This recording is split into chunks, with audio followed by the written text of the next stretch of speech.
Hi, this is Kevin Conroy, and you're listening to the GeekCast Radio Network.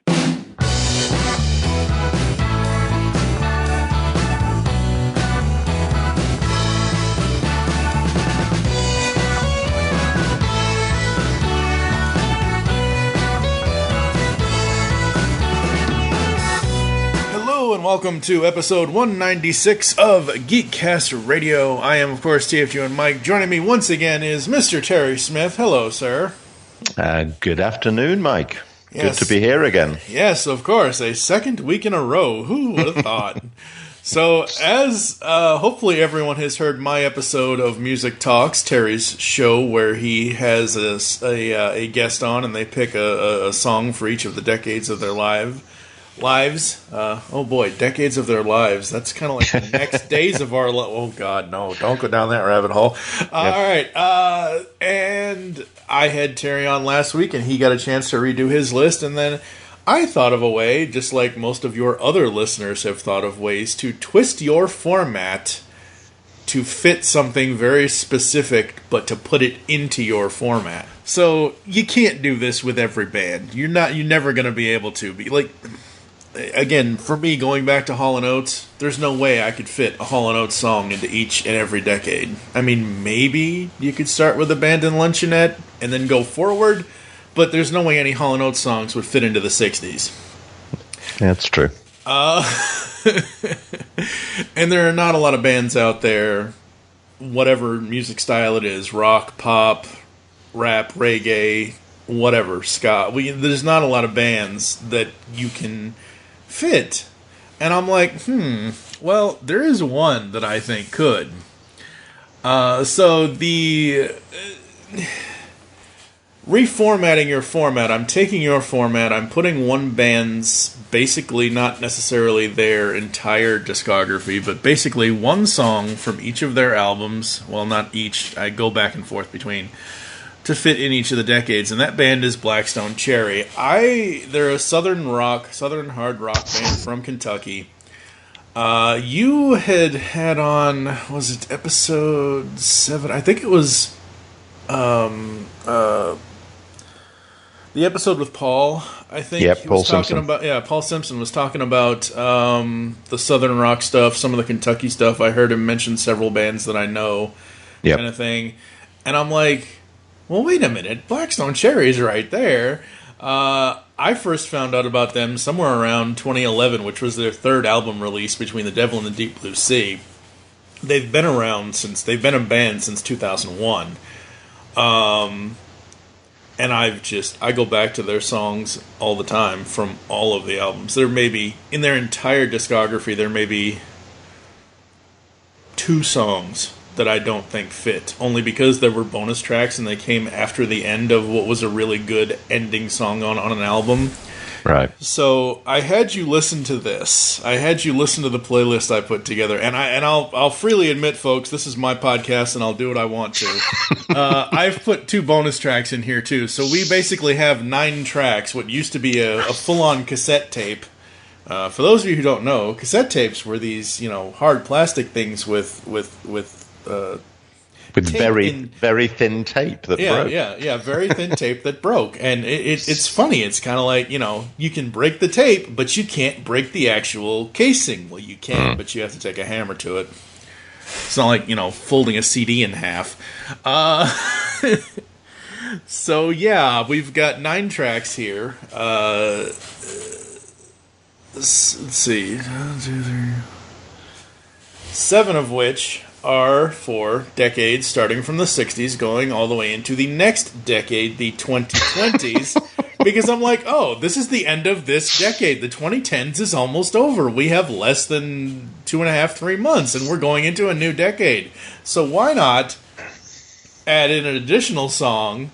And then I've got 2 songs after that because they really, one of them really means a lot. It really is one of those songs that it just feels like it's a song not just for a specific decade, but for all decades. And then the final song, as we'll get to it once I hand this over to you and you do your Music Talks thing with me again, the final song is just a really good, upbeat rock song that has a good message in it. So, take me to the 60s, Terry. Thank you, Mike. Well, I have to say, before we time travel back to the 60s, I love the fact that you said that other guests have twisted the format. I mean, other guests have tweaked it a little. They've tinkered with it slightly. Can I point out? And I hope you can hear me laughing. I'm absolutely fine with this. Although I was really confused when I got you, as you know, I got your first mail, and I'm like, what? So I mean, what you've done is you've taken the format. You've then chosen songs for decades you weren't alive in. Right. You've chosen songs for decades we haven't yet lived in, and you've done it with one band. So. Exactly. God bless you. God bless you. And I think we should come up with a new word, which is you've Blancharded it. That's right. I've been Blancharded. That's right. You have. And here's the thing. Yes, I've chosen songs for decades that I wasn't alive. I was born in 1980. The basis of your podcast is a guest chooses a song for each decade that they've been alive. Here's the thing. No matter when we were born, we've all been influenced by music that came before us. Yeah, and in fairness, I do have. I think I'm recording it in about 2 or 3 weeks, but I do have a young guy coming on the program who he is actually choosing music. He's 24, but he's choosing music from the 60s onwards because he's a real aficionado. Actually, a guy born in Jordan, would you believe? And it certainly convinced me when he sent his lists through, and it was White Rabbit. Steppenwolf, White Rabbit, Jefferson Airplane for the 60s, and Boney M for the 70s. So, wow. His playlist is really interesting. So I'm deciding that this podcast, you see those, I know you're a great film lover, you see those films that say loosely based on true events. So for those listening, this is a podcast loosely based on something called Music Talks. So let's go back to the 60s. Unlike you, I was alive, albeit relatively young, but talk us through, I guess, your view of the 60s, Mike, and then, how it looks to you, and I guess then how that informed your choice from Blackstone Cherry, which, by the way, I do think is a great choice. I've really enjoyed listening to them over the last week, but talk us through that. Yeah, my first two choices, one for the 60s, one for the 70s, could almost be flip-flopped, really. Yep. The 60s choice is their song called The Rambler. This is from the 2016 Kentucky album. This is a song that it makes me think of all of those artists that traveled to Woodstock. All of those bands that showed up to play that historic event. Because Woodstock was a big thing for music. Oh, it was massive. It was massive. It was 3 days. It was, just everything. And then I thought of, just in general, nowadays, even back then, you think of musicians having to travel, whether they're married, whether they have kids or not. And then you think of those musicians who were lucky enough back then to get airplay. Because not a lot of them got airplay. Not a lot of a lot of the good ones did, obviously, but radio back in the 60s was completely different than what radio is now. Or what you should have been living in the UK, my friend. We used to get misty-eyed about American radio and how much variety you had. I mean, we had pirate stations in the early 60s, which were boats that sat 50 miles off the English coast, because then they weren't under English law or British law. Right.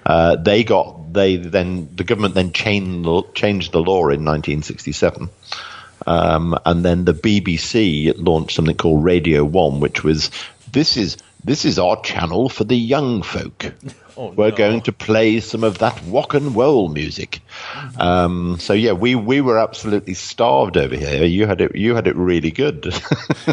I'm sure we did.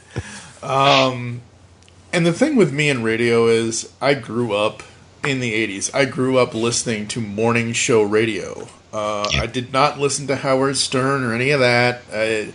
what I listened to when I was living in Boston, Massachusetts was 105.7 WVBF, Boston 105. It is now 105.7 WROR in Boston. The Lauren and Wally Morning Show. And these guys were hilarious. Just absolutely hilarious. I love the way they put the show together. I love the way they worked on, getting what tunes they're going to get on the air. With The Rambler, it's basically a story about a traveling musician. That's basically what it is. And my favorite line, which we'll hear in a moment, is, because I'm an old-time rambler, I call the road my home. Forgive my indiscretion, it's the only way I know. 1,000,000 miles from Kentucky, but I'll always be around. So turn the radio up when your heart breaks down. Great line. Great line. Music gets most of us, but me. Music gets, one of the reasons why Blackstone Cherry is my band choice for this is because no matter what song they're singing, depending on what mood I'm in or what, I use at least 3 or 4 of their songs to get me motivated in the morning, to get my ass up out of bed and get going with whatever I have to be doing that day. Yep. And The Rambler just is a wonderful, wonderful song. And thank God the video does not put any achy, breaky heart references into it, because they have Billy Ray Cyrus as the Rambler in the video. I didn't send this to you yet, but I will. Oh, that's brilliant. Yeah. And, so take a quick listen to The Rambler, folks, and we'll be back after this. So I hope this finds you on some highway, 'cause I'm an old-time rambler. I call the road my home. Forgive my indiscretion, it's the only way I know. 1,000,000 miles from Kentucky, but I will always be around. So turn the radio up when your heart breaks down.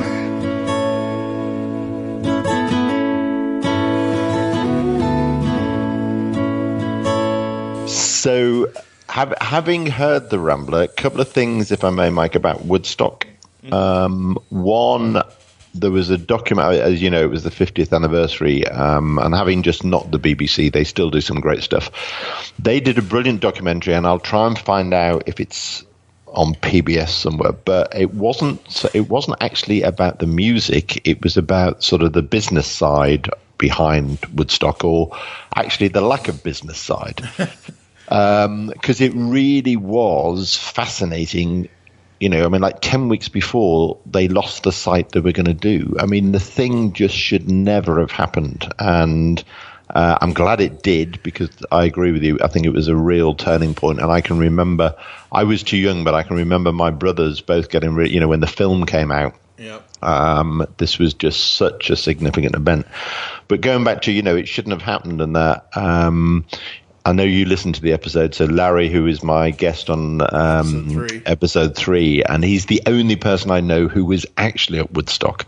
And what I love about Larry is, if I was in his position, I'd be so tempted to talk this up. And if anyone listens to that episode, basically you'll hear Larry say, 1, I slept 2 of the 4 days. 2, it should have been declared a disaster area because it was literally a shithole, So there's not a lot of romanticism there, although he will talk more warmly about it if you get a drink or 2 down him.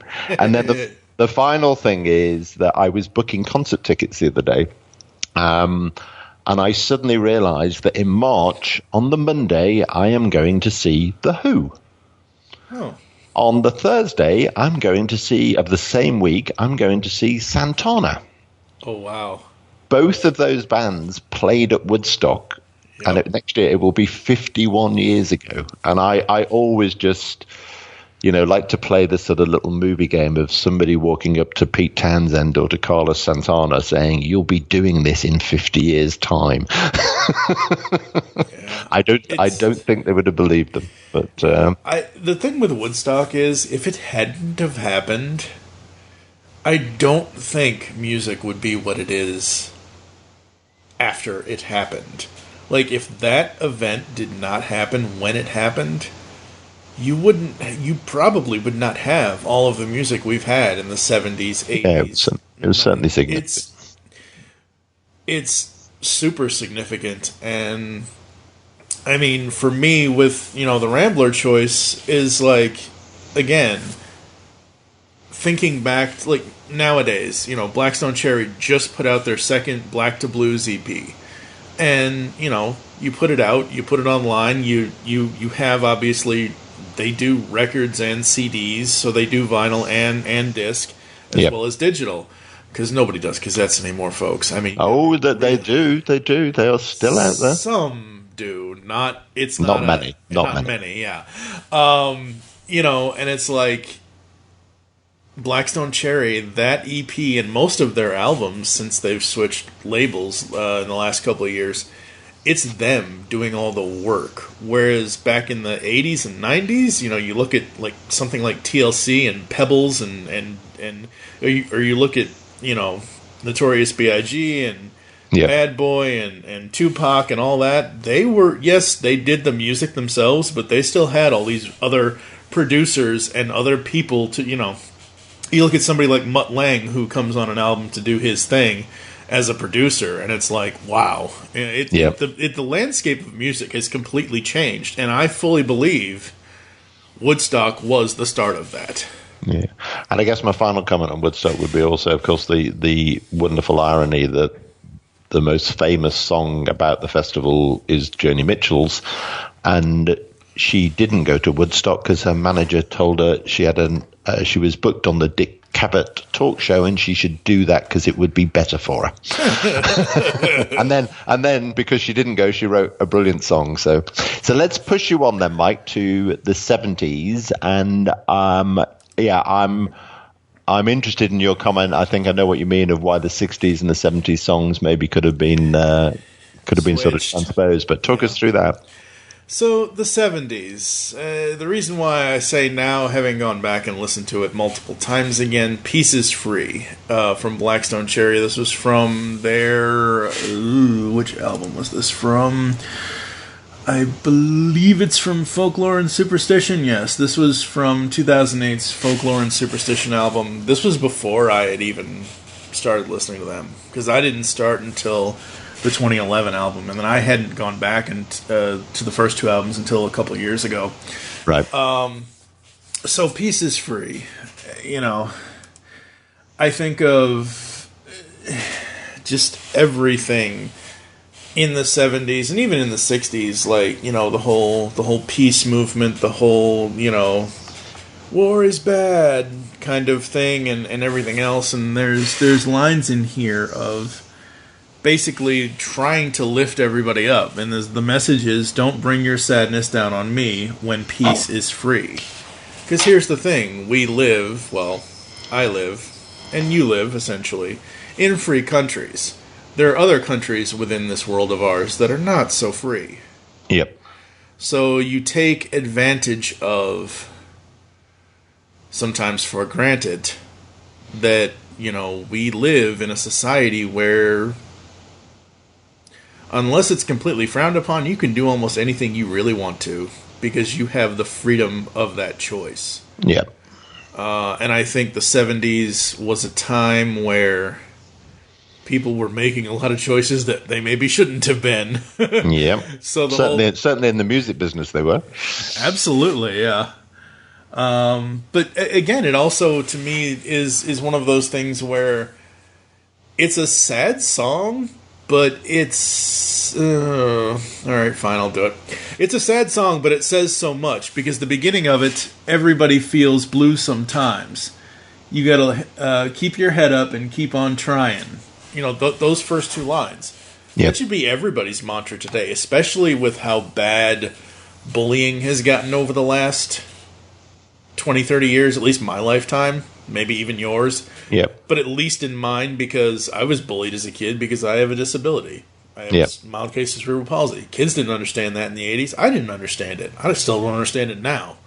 But, nowadays, bullying and cyberbullying and internet bullying and everything else. So I think that the message of keep on trying and keep on keeping on, and just remember that peace is free, and there is peace in this world, even though there's a lot of war. Yeah, and I think the sentiment is absolutely to be supported. I mean, at a personal level, it's been interesting for me in the last couple of years because, for a number of reasons, one of the things, it was actually through my wife, and I don't. I'd like to get it into a daily habit, and it's not every day, but I certainly mentally do it every day and physically do it most days, which is just to do a little gratitude journal. Where at the end of the day, you just write down 3 good things that happened in the day. And I think it's so easy, particularly when we've got so much going on in our lives and we're hit with so much. And frankly, if you spend any time, watching the TV news and reading the media, it's really easy to get into the world's screwed and we should all just give up. So I find it a really uplifting thing that says, just to sit back once a day and try and just be grateful. Because, you look at it, Mike, you've talked on previous shows about, your disability and having to deal with that on a daily basis. Well, one of the things I should be happy for is I don't have to do that.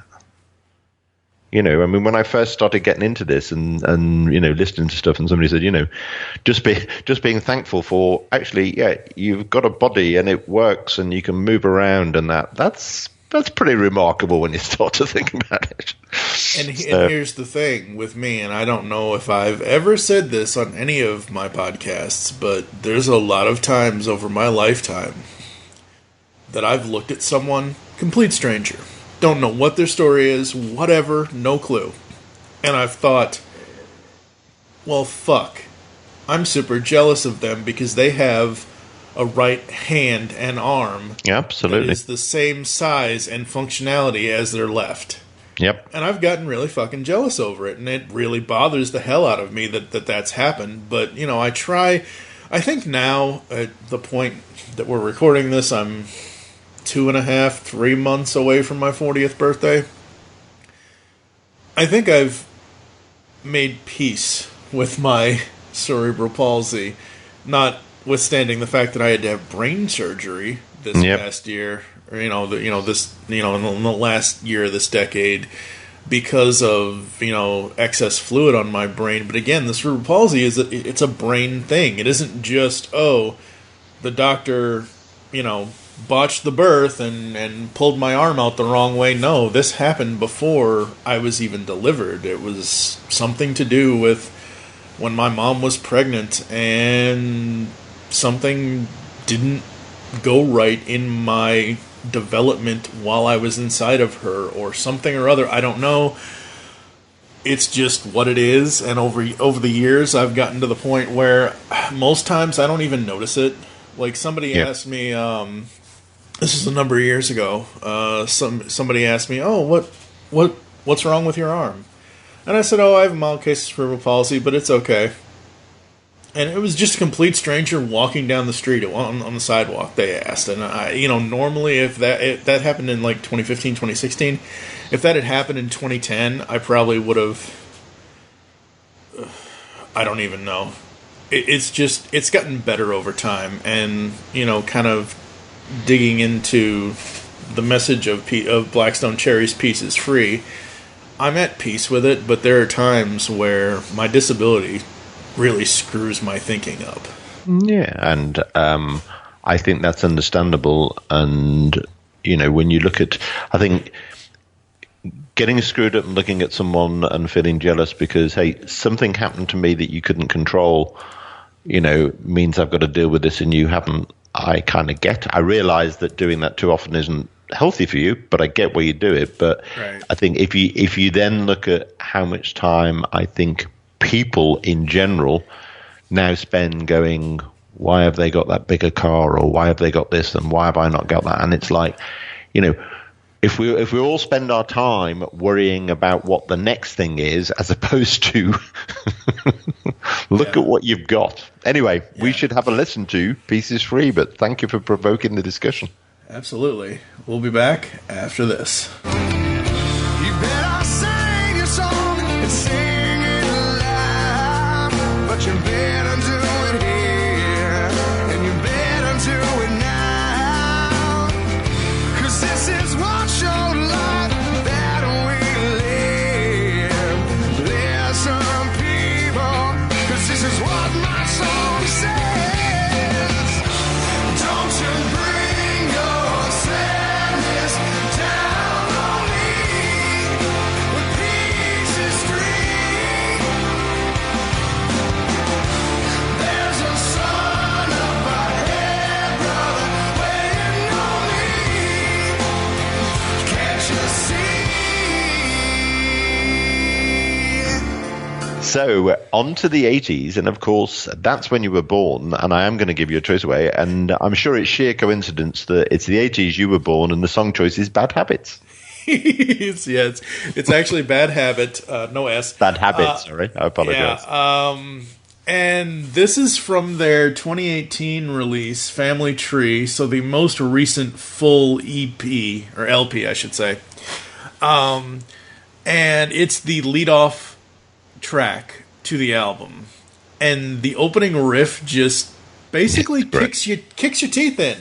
And again, I should have sent this to you beforehand. I don't think I did. I have put a list together of like all the video links for all these songs that eventually, hopefully, even though this isn't a full episode of Music Talks, this is an episode of my show, Geekcast Radio, hopefully you'll kind of share the videos and things like that. Sure. But basically the video is a 1988 Battle of the Bands. Yes. And it's that whole Battle of the Bands where all these bands come together, and Blackstone Cherry is one of them, and they're singing their song Bad Habit, and they have a whole groupie girl group kind of thing called the Bad Habits, and you know, the lead singer's wife is one of them in the video, and things like that. But this is just this is a upbeat song that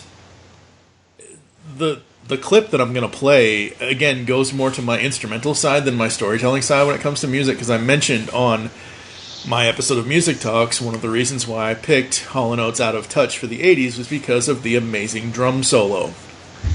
There's an amazing guitar solo in the middle of this song that it was my ringtone for about 6 months as soon as I heard wow. it. Yeah, and I'm like, it's right where Chris Robertson, the lead singer, says, "Oh yeah," and it goes into that the guitar solo, and I'm like, "Oh yeah, that has to be the thing." And the thing about this is, it's talking about a woman who is this person's bad habit, but it's a good bad, it's a good thing that she's his bad habit kind of thing.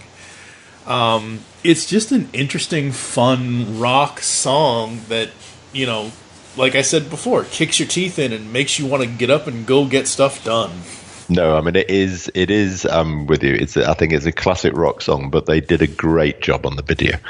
And I think, for me, if you were doing word association, 80s would be MTV and video. Absolutely. That was the massive change that came about. And I think they had their tongue firmly, but not too far in their cheek when they did the video. I think they got it just right. And it's funny you saying about Bad Habit being a woman in this guy's life. I recorded another edition of Music Talks yesterday, and we were talking about, I don't know if you know the song, but "Come Pick Me Up" by Ryan Adams. I think I've heard of it, but I don't know if I've heard. Well, it. if you listen to the song, and it's one of those, and I've seen him numerous times, where when he plays it, you can hear, and interestingly, typically the women in the crowd sort of go, because the song basically, he's got this girl and she steals all his records and she screws all his friends, and so people view it as sort of the ultimate angst-ridden song. Yeah. And then I saw him interviewed a couple of years ago, and somebody said this, and he said, look, here's the reality. He said, I know that's how people take it. He said, but actually the song is about walking into a bar, seeing a woman, and falling madly, madly in love at first sight. even though you know in your head that it's all going to end badly and she'll steal all your records and she'll screw all your friends, you don't care. Yeah, we're talking about the video age of MTV and, how Blackstone Cherry have their tongue-in-cheek thing here with Bad Habit. They also did that with one of the tracks on Kentucky called Cheaper to Drink Alone. I'll have to send you that video. Right. Because it's basically their take on, going out to bars and meeting women, but it's them with wigs on, kind of. Fantastic. See, I love stuff like that. It's like that whole speed dating thing, but set to that song, and it was such a good video. You know what? MTV needs to start playing real videos again, because the art of the music video is another thing that has been lost, I think, unless you look at bands like this that do stuff like what they did with Bad Habit or what they did with, Cheaper to Drink Alone. Because, man, it's just another level to express the song. Yeah, and I was trying not to say this only because I think it just makes me sound as old as I am. But it has occurred to me actually fairly recently that, I'm a massive Springsteen fan. For the new album, he did a couple of videos, and I'm thinking, who does he think is watching them? And is it one of those things? And then I'll see newer and smaller artists. It's like, is it one of those things that record companies are all run by old guys who go, we still need to do a video? And it's like, has anyone checked? I don't know. But I do and I don't know, and I don't know. I'm not going to sit here and speak for Chris Robertson, Ben Wells, John Lawhon, and John Fred Young, the four guys that are Blackstone Cherry. But I don't know if it's their record label that they have or whatever, but they do almost everything themselves. Yes, I'm sure they have a bunch of team members behind them, but it also sounds, Mike, like it's become one of the things that they are doing sort of archetypal 80s videos. Yeah. They've got their tongue in cheek. They're taking the rise out of it. I mean, and not just the Springsteen, it's still the good old, they've clearly got a professional crew. They're spending a load of money on it. Right, yeah. I do have a couple of friends who, that's how they work in film, nothing, high profile in Hollywood, but they make a good living. But they started in video in the 80s because that's where the money was suddenly. Yeah. There was two things going on. One, money started to pour in, and two, you had a load of artistic freedom. Because there was no video industry, there was no music video industry. Yeah. And I think nowadays you have even more artistic freedom because you don't have to be, as I mentioned earlier, you look at the TLC story and them being so stifled by Pebbles and the management company. I think nowadays, because of the technology, you can go out there and do, Chris does the mixing on most of the albums. John Lawhon does the art from pretty much all of the albums, and it's them working on their stuff, and not whereas 20, 30 years ago they would sing the stuff, they would record it, and then somebody else would. The production values and the production costs are very different. Yeah, exactly. Different. Cool. We should take a listen then to Bad Habit. Come on, baby, make me shiver. She's my bad habit. I got it bad habit.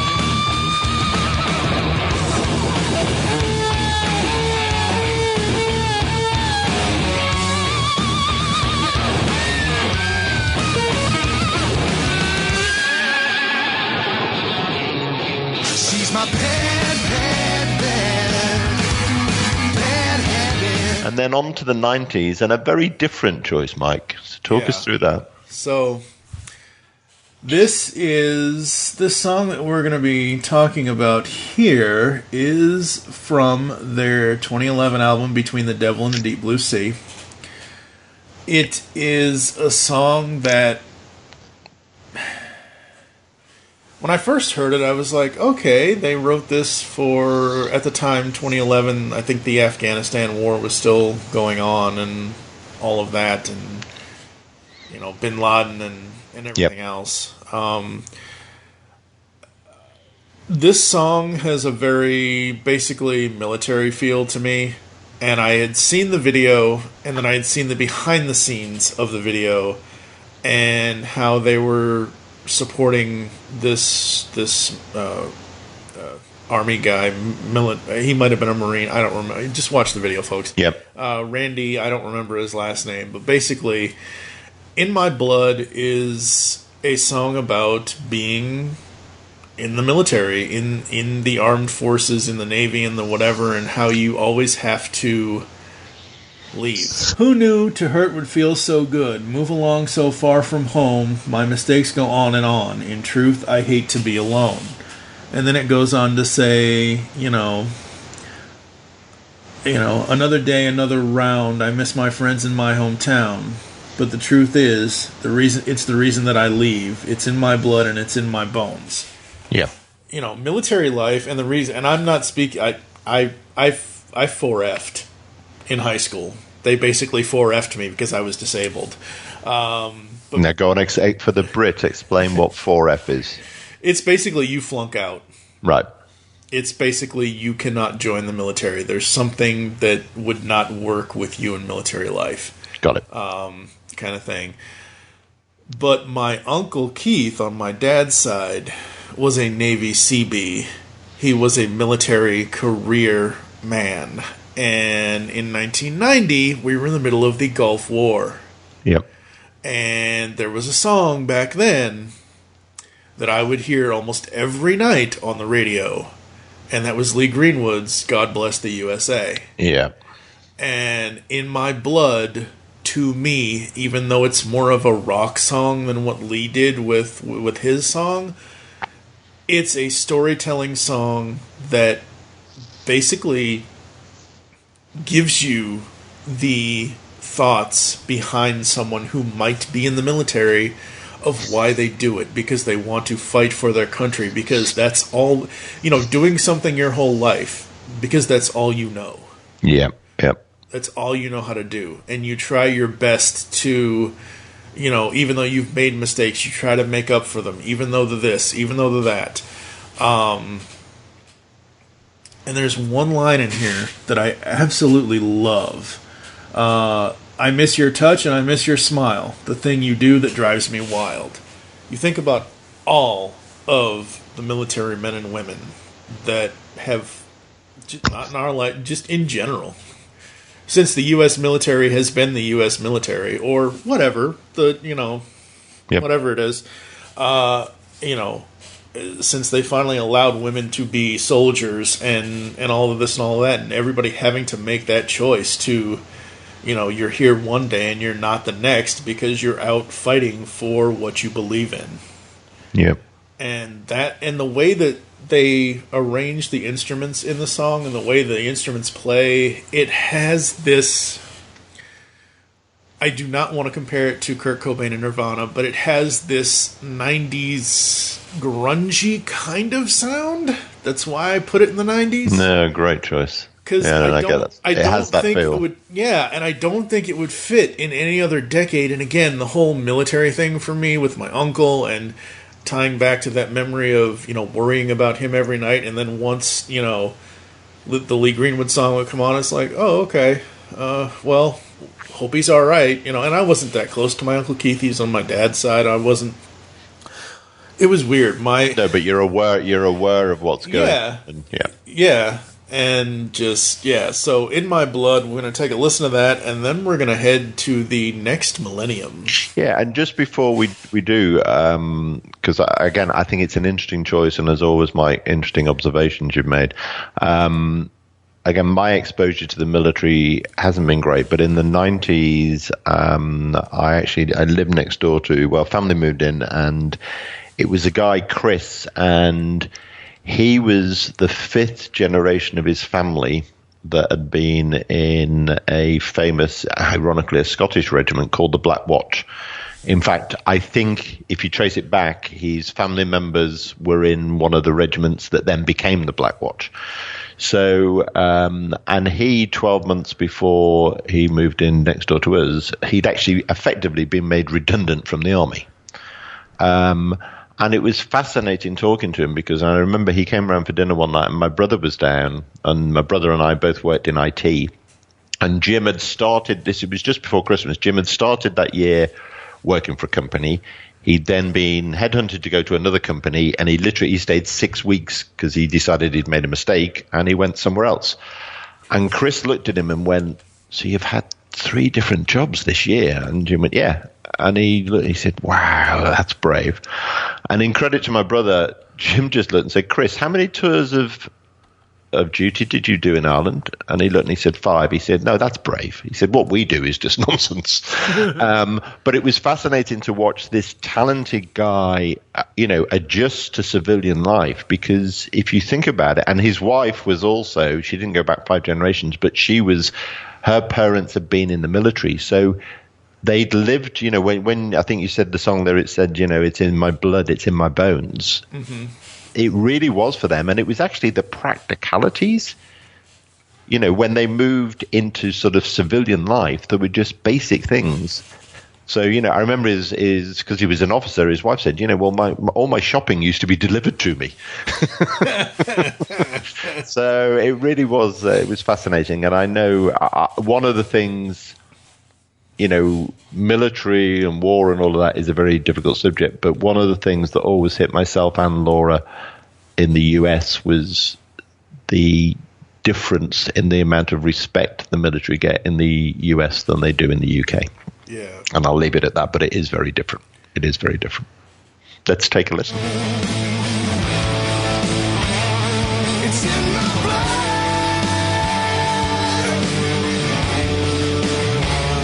I miss your touch and I miss your smile. The thing you do that drives me wild. But it's the way it has to be.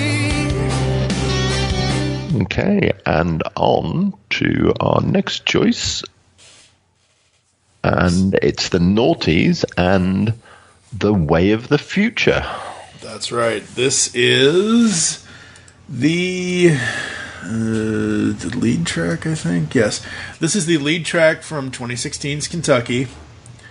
The Kentucky album. And the reason why I put this for the 2000s versus the 2010s is because really the 2000s is when most of this, at least in my mind, kind of started happening. The opening verse is, "Wake up, hope you don't get shot. Step out, hope you don't get robbed. There's children killing themselves. Who killed who else for killing ourselves?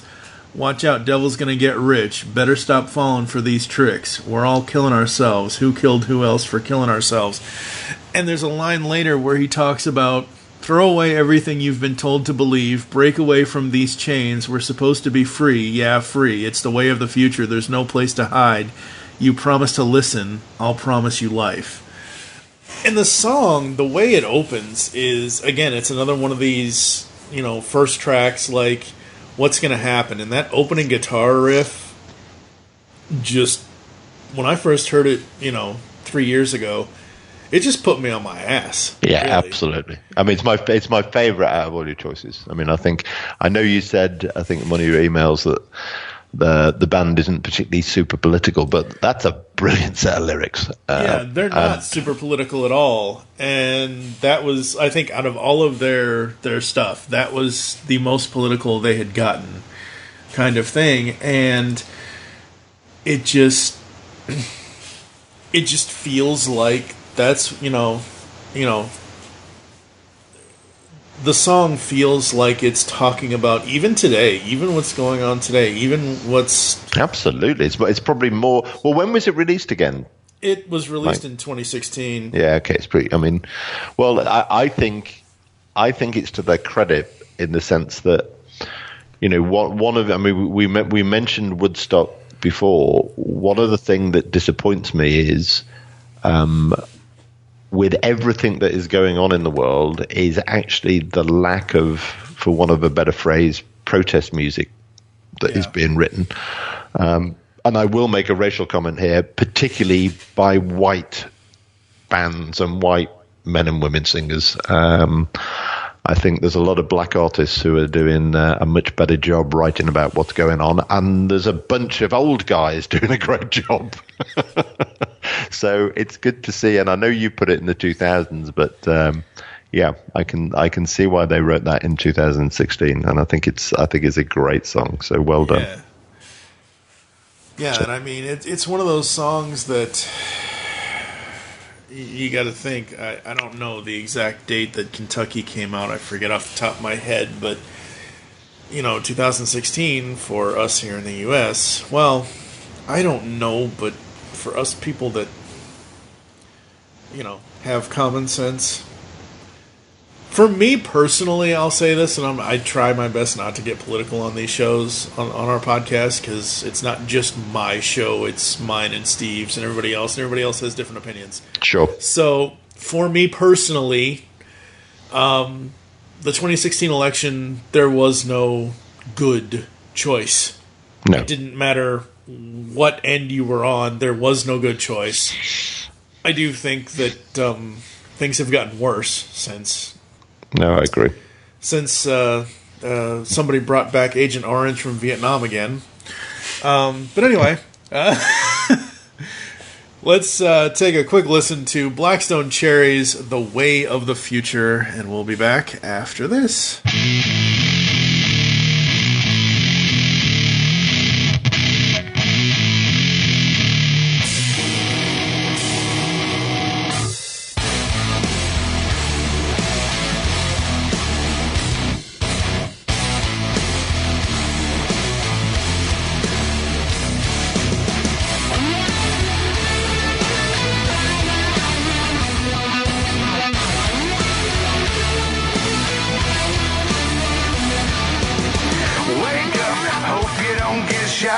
Step out, hope you don't get robbed. There's children killing themselves. Who killed who else? We're killing ourselves. Watch out, devil's gotta get rich. Let's stop falling for these tricks. We're all killing ourselves. Who killed who else? We're killing ourselves. It's the way of the future. There's no place to hide.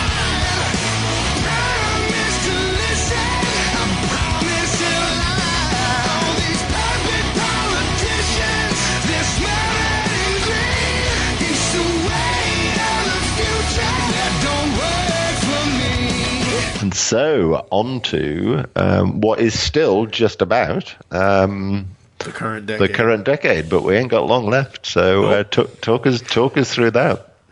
All right. So, I tried to figure out which one of their songs had a thing of you want to be something, but you're not, and you don't know how to get to where you want to be. Mm-hmm. And again, this song is not political at all, but going with the whole thing we were just talking about with the way of the future and the way that politics is currently here in the U.S., everybody wants to be a white trash millionaire. I mean, and I have to fully admit this. When I first heard this song, this is, like I said, Blackstone Cherry's White Trash Millionaire. It is again, I don't know why I keep picking lead-off tracks. But there's a reason they put it as the first track, isn't there? That's true. It's the lead-off track from 2011's Between the Devil and the Deep Blue Sea. When I first heard this back in 2011, I don't even know if the other song that I'm going to reference was out then or not. As soon as I heard the line, where is it?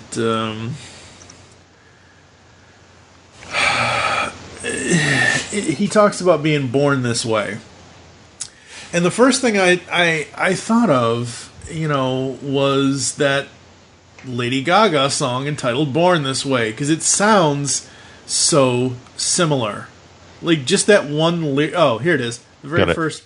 I've got a Trans Am in primer paint. Hey. Nobody taught me I was born this way. Just the way that the melody in the song and the way that Chris sings it, I don't know why, but it made me think of the Gaga song with the way she sings about how she was born a certain way. And it I know they didn't do it on purpose, and I don't know without actively looking it up and making keyboard noises and whatever else when Born This Way came out. But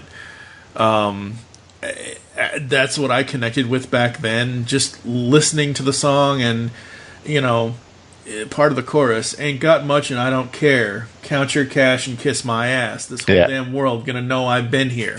So for me, reading that is, no matter who you are, no matter what you want to do, if you can find a way to do it and fuck everybody else. Well, there's a manifesto for life if ever I've heard one. Well, I'm like, okay, I've been podcasting for 11 years. I've had a lot of people criticize me over 11 years over audio issues or levels not being correct, or I said the wrong thing, or I misspoke, or people don't agree with my opinions. Hey, that's great. If you agreed with me all the time, or if you were on my same level, or you were basically... I don't need... The world does not need a clone of TFG1 Mike. It would not be a good thing. I mean, I guess my only observation would be this, which is I totally agree with you and certainly subscribe to the world would be a very boring place if we were all the same, and I am all for variety and all of that. Again, without sounding like the old reactionary, the one negative thing that I think social media has done is that people now get so irate when they don't agree with you, and it's like, you don't need to. It's okay. Yeah, it's goodness for me that there's different views and there's different opinions, and I think the sad thing is that we all seem to be getting far more, either you're in my camp or you're my enemy. And it's like, no, it shouldn't be that way. Life's a lot richer than that. It really is. It is, but there are times where like someone the other day, I had shared a post from IDW Publishing, the comic book company. They've got a young Donald Duck comic coming out, and one of my friends commented and said, "Oh, this reminds me of all those kid cartoons in the late 80s, early 90s, like a pup named, like where they took Scooby-Doo and made him younger, kind of thing. So a pup named Scooby-Doo, Flintstones kids, that kind of thing." My only retort to this person was, I don't care what anyone says, A Pup Named Scooby-Doo was awesome. Yep. Whatever other opinions are of the other shows, that's fine, but A Pup Named Scooby-Doo is awesome. And most of the time, I will look at people's statuses online, whether it's Twitter, Facebook, whatever, and if I have a comment, I'll comment. That's what I love about Facebook. I think there's a difference between commenting and expressing an opinion, and what I see a lot is, and try and work on the example you just said, where somebody goes into a complete rant that says, Mike Blanchard, I thought you were a decent person and I thought you knew about, but because if you think, young Scooby-Doo was, well, that means you don't know anything, and it's like, whoa. Yeah, that's a little much. I mean, I'm like that with music, that, and I'm like most things, I'm sure I've now quoted it, that, my dad was a massive influence on me in terms of music, but the best advice he ever gave me, and I was actually talking about Crosby, Stills, Nash & Young, and they used to very pretentiously refer to wooden music and electric music, when they were doing their acoustic stuff and when they were doing electric stuff. And he just looked at me and he said, son, there's only two types of music. He said, music you like and music you don't. And he said, my advice is don't stick with that and don't try and impose your taste too much on other people. And I know there's stuff that's cool and uncool to like. It's like, a really good friend of mine, this whole hidden pleasures that people secretly listen to ABBA and it's like, I said to a friend about hidden pleasures, and he said, I don't have hidden, and he basically said the same thing. I don't have hidden pleasures. I have music I enjoy, and I have music I don't, and some of it's really uncool, but I enjoy it. Here's my thing. Somebody's like, oh, try, and I'm just going to say this because that's what was said, try Game of Thrones. Oh, why aren't you watching? Like, oh my god, you haven't watched Game of Thrones? Oh my god, you're the person on a deserted island because everybody's seen that show. My thing with that television show is I'm not going to, and I know HBO has more than just Game of Thrones, but I'm not going to subscribe to a cable package or a premium package just to see one show. I did catch my cable company's free weekend thing for HBO last year or whatever it was, or maybe earlier this year, I don't remember. And I did try to watch season 1, episode 1 of Game of Thrones. I got 15 minutes in, and they basically did nothing. Yep. They walked the entire time through the snow, and I'm like, this just isn't for me. And nope. Like, there are things that people like that I don't, or that I don't know about, or that I've never checked out. Like, half of the original programming on Netflix, I don't watch it. I don't care either way, though. Like, I have no opinion. So I'm to the point where I either love something or I just don't care because I don't have any whatever to it. Yeah, and here's something else we've got in common, because I also haven't watched Game of Thrones. And my view is it's the same with film, with TV, with music, with theatre. There is so much good stuff that we have access to that unless it's something that I feel I really want to, I'm not going to force myself to watch or listen to anything just because apparently a load of other people are.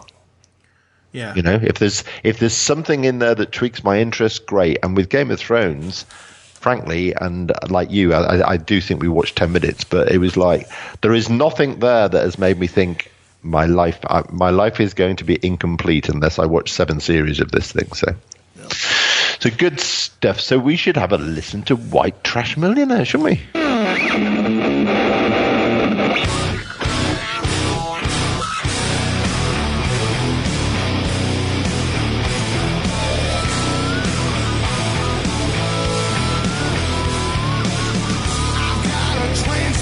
And primer paint. Nobody taught me I was born this way. No silver spoon to feed a 401k.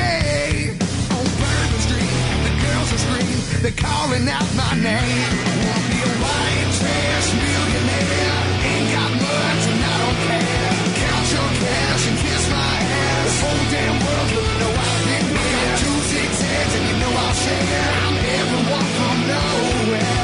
White trash millionaire. Now, of course, if this was a normal music talk, I'd now be asking you for your final thoughts and your contact details. But given given it's been Blancharded, which I'm right. Gaining, that's working for me more and more. If in 10 years there are people wandering around Scotland saying, and it would sound great in a Scottish accent as well, he's been Blancharded. So let's move on to the next decade that hasn't yet arrived. Yes, we're, like I said, we're 2 months away from the 2020s. So my biggest joke now, and I know this is not supposed to be a joke, but it is a joke for me. I wasn't alive in the 1920s. My grandmother on my mom's side was born in 1920. She was 9 years old when the Depression happened. So being a kid at that time, that must have been awful. Yep. But because we are now coming to the 2020s, I want to call it the Roaring Twenties again. Because it's, I don't know. So, again, going back to Blackstone Cherry and figuring out a song that, who knows what, you said in the last episode of Music Talks, or I should say episode 10 of Music Talks, because hopefully by the time this is out, people would have heard my episode, would have heard the other episode of Geekcast Radio, yada, yada, yada. In episode 10 with Chris Bloom, and in other episodes of Music Talks, you've said that there's music for everyone. There's always new music, whether it's, from the 50s and 60s or now. Somebody is always experiencing new music to them. So what kind of feelings are we going to have in the next decade? What kind of music is going to emerge in the next decade? Are we going to see a revival of, full-on reggae on radio? Probably not. But, what's going to happen? That's a great question. Question. Because none of us know what's going to happen. But what could happen? And from there... again, the Family Tree, the latest latest LP from last year. It is the third track, New Kind of Feeling, and he in the song they say, "What did I get into? What am I gonna do? She turned the ocean blue, but damn it, she's perfect. I've asked 1,000 times, been asked 1,000 whys. I gotta keep on trying, 'cause girl, you're worth it."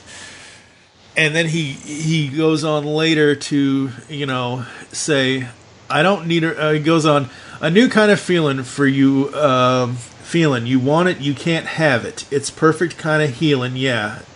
All right. So I don't need a reason. Don't need no reason, yeah, for my new kind of feeling." And I'm like I just said, what's going to happen next year? What's going to happen in the next decade? Yep. Whatever feelings that music produces from us or for us, we don't need a reason for it. We just know what we like. And I don't know what Blackstone Cherry is going to do, because I know that they just kind of announced that they're spending the winter working on the next full album. So here's the thing with this band. They remind me of Hall & Oates. I was going to say, what's the thing? Because you clearly love them, and I always fascinates me when people go beyond, "Oh yeah, I like it," to "I really love this music." So what is it that attracts you?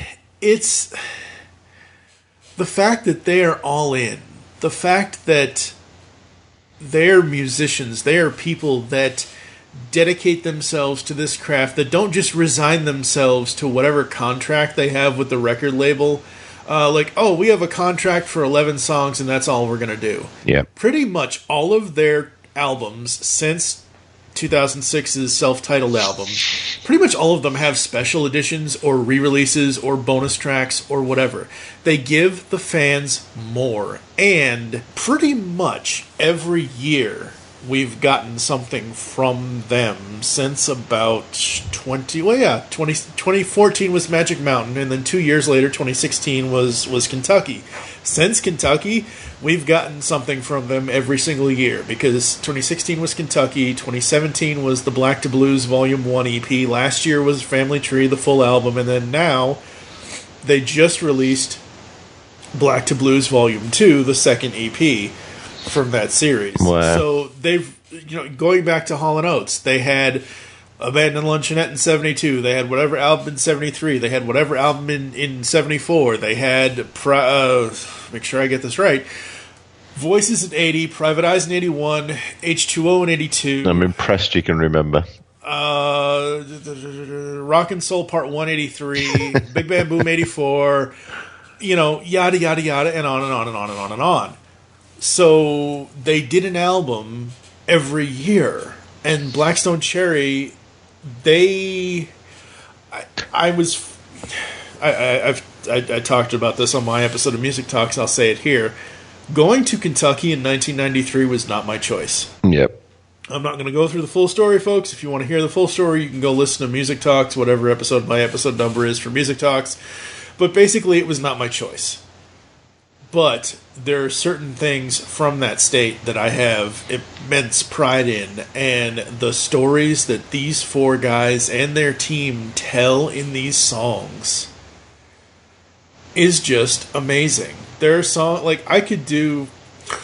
And it sounds like that's just trying to decipher, if you like, the key, that it's the word stories. That's what you're connecting to. That's what you're relating to. Yeah. Absolutely. Yeah. And I think it is interesting with artists that I think to get that sort of connection, I think one of the things is you have to listen, and it has to be authentic. Yeah, absolutely. And I always go back to Springsteen, because I think he talks very eloquently about the songwriting process, in the fact that if, and particularly if you're writing in character, if you don't get inside your character, your listeners will know 10 seconds into the song. Yeah. And I don't know what it is, but, and he's done some stuff where you just get, it doesn't work. And then there's other things where, it can be 4 or 5 words, but it just paints a picture and you know who the person is and all of that stuff. So, yeah, for me, with him, that would be Glory Days. Well, I may share it at some point in on Music Talks, but I love my music. I love to sing. It's just people don't like to hear me sing because it's awful. But at a Microsoft big corporate event, it was the Christmas party 2016, I think. Basically, I had to go and do karaoke. And I actually did it with Larry, would you believe? And we did Glory Days, and Larry being Larry, he managed to pose for the whole song and at no point actually attempt to sing anything. But I chose Glory Days because you can almost talk your way through that song. But there is a short video clip of that. But that is a brilliant song. That's a movie. It's a movie in 3.5 minutes. Yep. Absolutely. So, we should then take a listen to, and this is the first time Music Talks does a song from the 2020s, New Kind of Feeling. We'll definitely play this again in a year's time when we're in 2020, Mike. Yeah, exactly.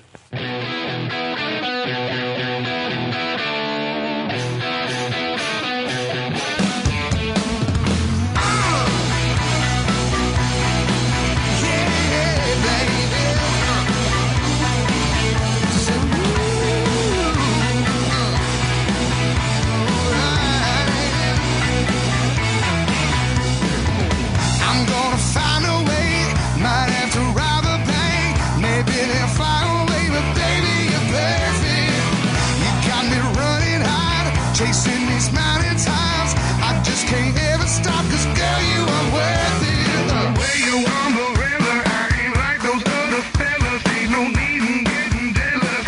Yeah, baby, I tell you my secret. I got a new kind of feeling. You want it, you get it. It's a perfect kind of healing. Said I don't need a reason. I don't need no reason for my new kind of feeling. Okay, and then you've talked about Blackstone Cherry doing bonus editions. You've then got 2 bonus tracks. Yes. So I think the first is... Go on, talk us through the first one. One is a song that was the... what was it? Was it the final track of the original version? Yes, it was the final track of the original version of Between the Devil and the Deep Blue Sea. They then have 3 iTunes bonus tracks after it. But if you just got the regular album, this was the last song on Between the Devil and the Deep Blue Sea. It is entitled All I'm Dreamin' Of. Now, the reason why I put this bonus track together is because it's a song that fits every decade. It's a song that fits every generation. It's a song that fits every human being. We are all human beings. I don't care if my skin is purple or red or yellow or green or what. We're all human beings, and we all have these feelings. Now, again, I didn't really reveal to people that I was doing this podcast, but in the official Blackstone Cherry group on Facebook, I went and told people about the Music Talks format, and I asked people, what do you think, which Blackstone Cherry songs do you think fit in each decade, from the 60s to right now? Great. I did not tell them about going further into the next decade. And they all gave me kind of sort of their list. Some people didn't really read the thing and see what I wanted to get them to comment about, but I then asked the band. I asked them straight up. I said on the group, I said, why was, what was the, not the, necessarily the point, but what was the inspiration for All I'm Dreaming Of? And the reason why I say this is because there's a line in here, part of the second verse. There's people around us everywhere who need help like you and me. A family was taken by a storm and we just watched it on TV. This song came out in 2011. Right. Was it Sandy? Katrina? Katrina was 2005. Yep. When I hear that line, all as I think of is whatever major storms have, like Hurricane Sandy, Hurricane Katrina, all the devastation that people have had happened to them here in the U.S. because of hurricanes and things like that. And I asked the band, I said, what's the straight up inspiration behind it? Can you guys give me a little insight? And sadly, I don't remember off the top of my head exactly what they said, but they basically said we wrote it because we wanted a song for people to, have dreams and dream of a better future. There's the line in here, the chorus. All I'm dreaming of is good times, good friends, and somebody to love. All I'm dreaming of is no fears, no tears, and blue skies up above. There you go. You can't argue with that sentiment. That reminded me of what you had said about how you first wanted to start Music Talks. How you first wanted to start this format of having your friends over to your house, or having a barbecue, or having dinner and talking about music and whatever, or in Kentucky's case, sitting on the back porch and singing, or whatever kind of thing. And if you listen to the song, it's a good, uplifting, positive message that all we're dreaming of is something better than what's going on right now. That's brilliant, Mike. And I will go back and listen to the song with that as context. But that's brilliant. Thank you. We should now take a listen.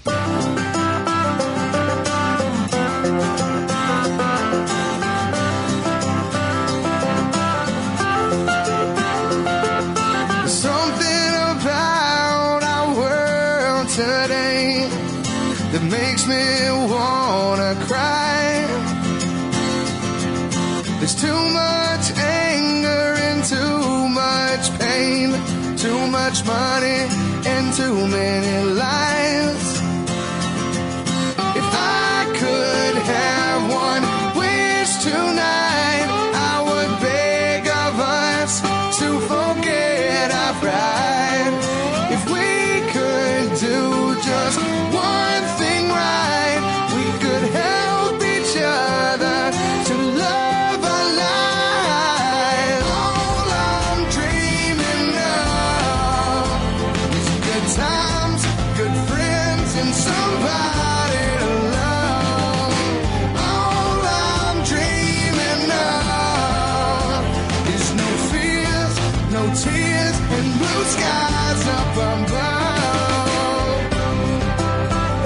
That's great. I really, really appreciate that. So that brings us then to your last choice then. Follow that, I'm going to say. The final track is the second bonus track. It is something brand new. I didn't even know about it until they posted about it. And I haven't thought about this in at least a decade and a half. When I was younger, my mom, my grandma, whoever it was, we would always end up watching PBR, Professional Bull Riders. We would always end up watching bullfighting on TV at some point. Well, PBR has changed their anthem over the years. And the current anthem is done by... there are 3 different versions of it, and it's done by 2 different people and 1 band. Blackstone Cherry was the band. The other two people are Montgomery Gentry of Eddie Montgomery of Montgomery Gentry, who's a country duo, and then Chevelle Shepherd, who was the 2015 winner of NBC's The Voice. And so I'm like, wait, what is this? Huh? Because I just went on to Spotify one day and I'm like, Blackstone Cherry's latest release, Be Cowboy. Huh? What? So then I went to their page, I went to the PBR page, I saw the video of, why the song is what it is, and I saw how Eddie's talking about it, I saw how Chevelle's talking about it. I wish they would have had Blackstone, I wish they would have had Chris or Ben or John talking about it, but it basically shows Eddie and Chevelle, and then it shows Blackstone Cherry playing it. And cool. Again, it's one of these, because it's associated with bull riding, it has to be this upbeat rock, full on, get you into the mood kind of thing to watch, giant animals throw scrawny people off of themselves. Yeah, I'm sure the marketing department will work on that. But so part of the lyrics, it's a fire, hard wire, spirit within, to be dreamers, believers, the best that we can. Be the one who does the right thing when there's no one else around. Be the one that runs into flames when the house is burning down. Be the one that holds on harder when it's harder to hold on. Be the one who keeps believing when you think that your hope is gone. Be cowboy. And, it embodies the country lifestyle, even though it's a rock song. That's brilliant. The lyrics are, this is so stupid, and I can't believe I'm revealing this on a podcast. I woke up, I think, the morning after it released, or maybe it was the day of release, and, first thing you get up in the morning, you go to the bathroom. Okay, well, I wanted to hear this new song. Full blast on my phone. Sitting on the toilet with the phone on the sink. It's the only way to start the day. My wife's like, what are you doing? I said, I'm going to the bathroom. Why is the song playing? Because I haven't heard the whole thing yet. I don't know. I don't normally play music. Unless I'm in the shower or the bathtub or whatever. I don't normally play music as I'm going to the bathroom. But I hadn't heard the full song yet. So I'm like, all I will say is, I'm a little surprised that you find that's a bit strange. I think it's perfectly normal behavior. Perfectly normal behavior. Well, not sitting on the throne, we should probably take a listen to your last choice then, Mike. Yes, and then we'll come back and close it out after that. It's a fire, hot wires, spilling within. To be dreamers, believers, the best that we can.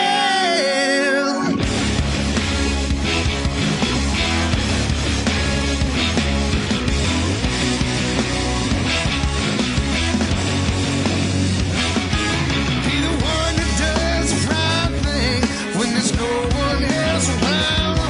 Be the one that runs into the flames when the house is burning down. Be the one that holds on harder when it's harder to hold on. Be the one that keeps believing when you think that your hope is gone. Be cowboy. Be tough as you gotta be. Love 7 days a week. Be strong for those who are weak.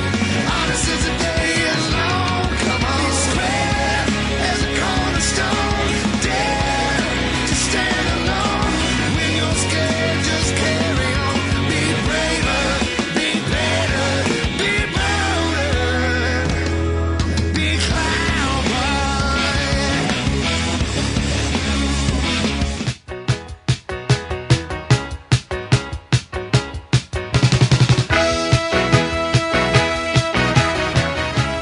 Hi, I'm Terry Smith, the host of Music Talks, the podcast where I ask guests a simple but beguiling question. Choose a song from each decade of your life and tell me why these songs mean so much to you.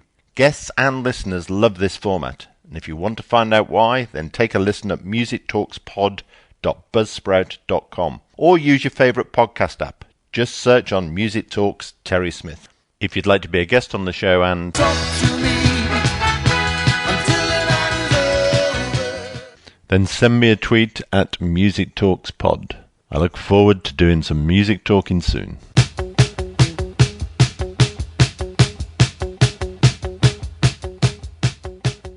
All right, folks, that's going to do it for this episode of Geekcast Radio. This has been 2 musical weeks here on the show. One thing I did not tell you, Terry, is that I got a chance on, thanks to my lovely wife, Karen, on what would have been... math is not happy with me right now. What would have been my grandmother's, on my mom's side, my grandmother Agnes, what would that have been? That would have been, what was it, last year? Yes. It would have been her 98th birthday. March 29th of last year, I got a chance to see Blackstone Cherry live for the first time. Oh, wow. They were like a week and a half away from releasing the Family Tree out. No, they were a month away from releasing the Family Tree album. It released on 4/20 last year. And, you know, you talk about live music and things like that. I know people are going to be screaming at their iDevices or listening, whatever.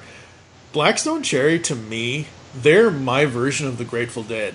I could watch these guys every night, because every night they put on, you don't hear the same songs every single night. If I pointed you to like Setlist FM or something and I found you all the different set lists of their they don't do the same thing. It's what live music should be. Right. And they do it so well and so interesting. They have done a cover of what is it?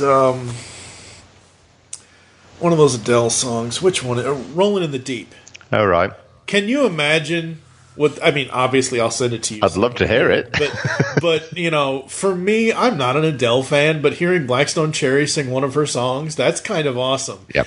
They do, you know, you want to talk about Hendrix and things like that. At the show we went to, they did part of Foxy Lady, because they do this thing where they'll mix things between their actual tracks, and they'll do these like run-on things, and do various things throughout the show. It was so much fun.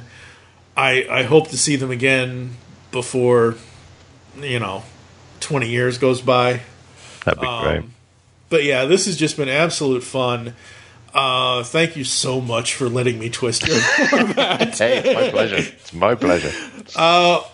Where can the people find you online? What would you like to promote? All that good stuff. So in terms of contacting me, probably Twitter is best, which is at Music Talks Pod. As I always say, if you want to use 90s email, it's musictalkspod@outlook.com.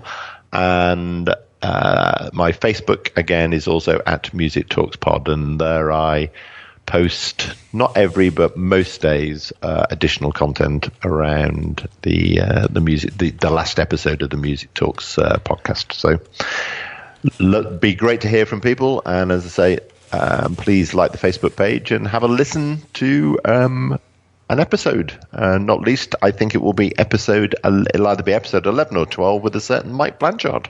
That's right. You can reach us at Geekcast Radio on Twitter. I am at TFG and Mike on Twitter. Obviously, go to the website, geekcastradio.com. We've got amazing stuff coming up next week, or next episode, or whenever it's going to be, because this is more than just a hobby to me. It's my job.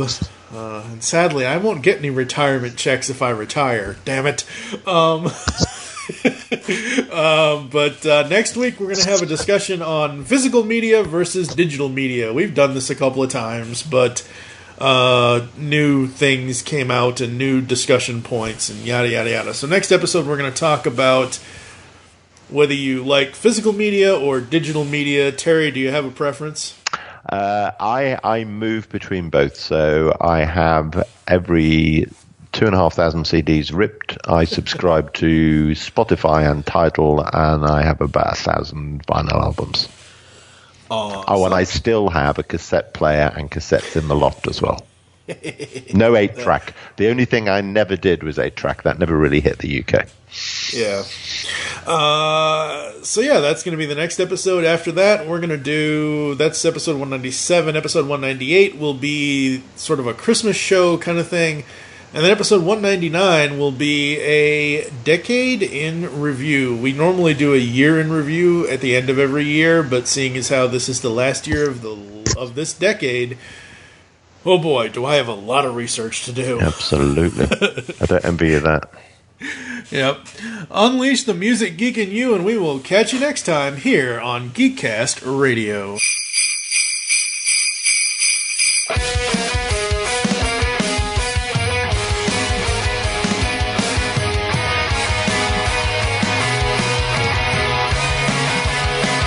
I'll have a blue Christmas without you. I'll be so blue thinking about you. Your decorations are red on your Christmas tree that's green. It won't be the same if you're not next to me. And when those blue snowflakes are falling, that's when those blue memories are calling. You'll be doing alright with your Christmas, that's why I'll have a blue Christmas. That's great. A couple of things I'd like to say. Sure. One was, I mentioned I recorded another episode yesterday, and in that conversation we talked, this guy called Ian Braisby, but we both talked about the fact that one of the reasons we love live music is, go into a show and when the artist will talk about a few of the songs or give you some sort of insight, and he actually talked about, I'm going to forget the guy's name, but one of the artists he loved, and the guy did that very deliberately. They turned up for one show and he had like a sitting room on stage, and he sat in the armchair and told stories about the songs. The reason for saying all of that is, I'd listened to your playlist, I'd genuinely really enjoyed it, but I can't wait now to go back and listen to it again. Okay. And for me, that's, you talked about where the idea for this is the idea for Music Talks came from. To me, that's the essence, that you have a conversation about music, you have a conversation about a track or an artist, and you sit there and you go, wow, I'd have never, one, I'd have never spotted that, or two, you now listen to it through, in this case, your eyes again. So thank you for that, because it's the thing I love. The other thing is that we clearly need to stop recording stuff, because as you well know, every time I talk to you, another idea for a podcast comes up. But so this had already happened before the recording, and then you built on it, because when you said you looked at Hall & Oates, but you couldn't do a Hall & Oates song for the 60s and the 50s. Yeah. You could certainly do a Springsteen song. Yep. So at some point, and it'll be next year at some point, we'll wait until 2020 and the new album's out, but at some point, you and I would like you to interview me. We're going to do the 50s onwards, and it's going to be a Springsteen song for each decade. So, and on the basis, he's actually got, I suspect there's 60s stuff I can get hold of, but, he's actually got the 70s onwards covered anyway. But I'd like to do that, but... Great fun, Mike, and I say this as a compliment. I think only you could have twisted my format this much and made it this much fun, so thank you.